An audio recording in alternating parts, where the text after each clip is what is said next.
오늘도 여러분들께 인사를 드려보고 있는 크립토 마토, 조금 나온 소식들 한 번씩 쫙 모아봤는데요. 간단하게 한 번씩 듣고 넘어가 보도록 하겠습니다.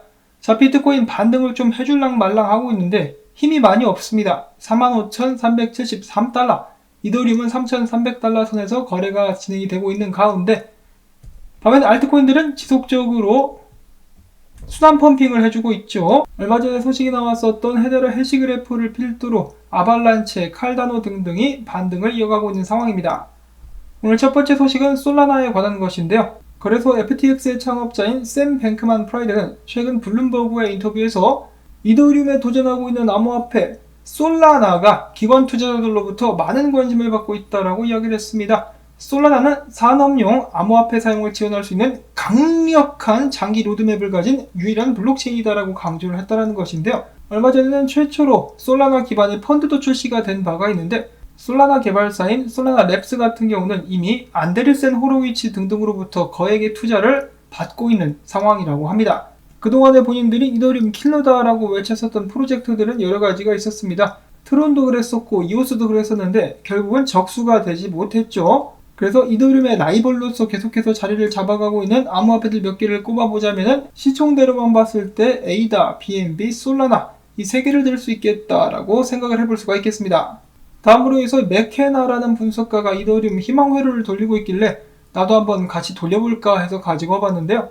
자, 피보나치 비율을 대입을 해본 결과 이상적으로 지금부터 올라갈 수 있는 가격대는 7,048달러다. 이 정도를 목표로 잡고 있었습니다.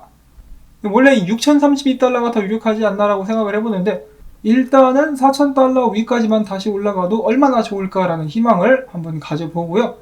자, 그 다음엔 바로 비트코인으로 넘어가 보도록 하겠습니다. 최근 비트코인의 하락에도 불구하고 비트코인 온체인 분석가들은 비트코인에 대해서 굉장한 자신감을 보여주고 있었는데요. 첫 번째로 윌리 오는 이렇게 이야기를 했습니다. 최근 비트코인의 가격 하락은 고래들의 덤핑으로부터 시작된 것이 아니다. 주요 가격대에서 고래들은 여전히 매수를 하고 있다. 견고하다라고 이야기를 하면서, 즉 세력들이 이번 가격을 내린 것은 아닌데 다만 이번 비트코인 급락은 대규모 장외 거래로부터 시작된 매도세가 현물 시장까지 영향을 미쳤고, 이 때문에 바로 레버리지가 청산이 되면서 급락을 유발했을 가능성이 높다라고 설명을 했습니다. 그놈의 레버리지 때문에 다시 한번 변동성이 커졌다라고 보고 있는데, 그 와중에 고래들은 지속적으로 매집을 하고 있다라고 이야기를 하고 있는 것이죠. 다음으로 해서 또 다른 온체인 분석가 윌리엄 클레멘트는 이야기를 합니다. 지금 현재 거래소들의 비트코인 보유량이 지난 3년 이래 최저치를 기록하고 있다.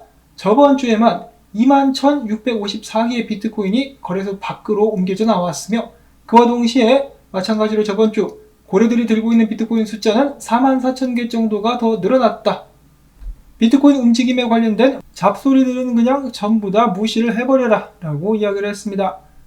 자, 그 다음으로는 분석으로 넘어가 보도록 하겠는데, 멀프스키라는 유명 분석가, 본인이 지금 비트코인에 대해서 굉장히 긍정적이다라고 이야기를 하는데, 내가 왜 비트코인 상승을 예감하느냐? 첫 번째로 펀딩 비율이 중립이고, 두 번째로 강하게 저번 주에 비트가 하락하면서 과도한 투자자들의 청산을 다 시켜버렸으며, 또한 그 하락과 동시에 미결제 약정도 크게 하락했다.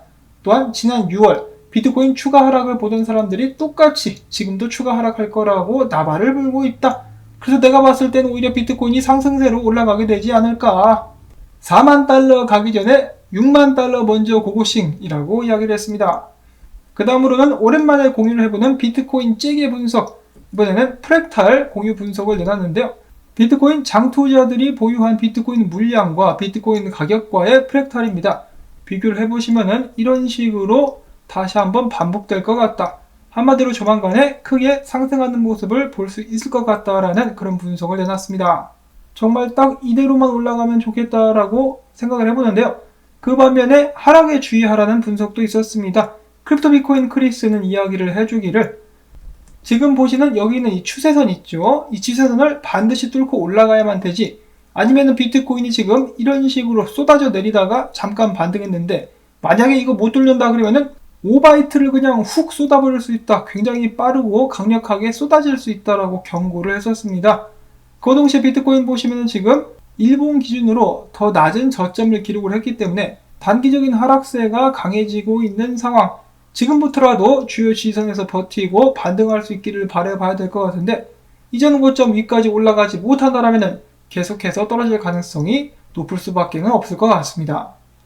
그리고 또한 비트코인 같은 경우 어제 일봉 마감을 200일 이동평균 아래서 해버렸기 때문에 기술적으로는 하락세로 넘어갔다라고 볼 수가 있겠습니다. 그래서 다시 한번 200일 이동평균 위로 올라갈 수 없다라면 중단기적으로 하락세가 지속될 수밖에 없겠다라는 분석이 있었습니다. 자, 과연 엇갈리는 분석과 긍정적인 온체인 지표, 비트코인은 어느 방향을 따라서 움직이게 될 것인가? 저야 당연히 올라갔으면 좋겠는데, 또 여기에 영향을 끼칠 수 있는 것이 바로 미국 증시라고 볼 수가 있겠죠.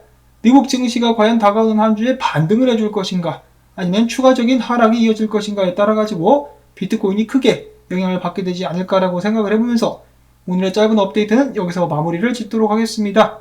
나온 정보들이 여러분들께 도움이 되셨다면 오늘은 토마토밭에 간짜장 배달시켜주기, 광고 영상 재생 및 프리미엄 사용자분들의 좋아요를 통해서 채널 지원 부탁을 드리면서 저는 다음에 새로운 소식 가지고 인사를 드리도록 하겠습니다.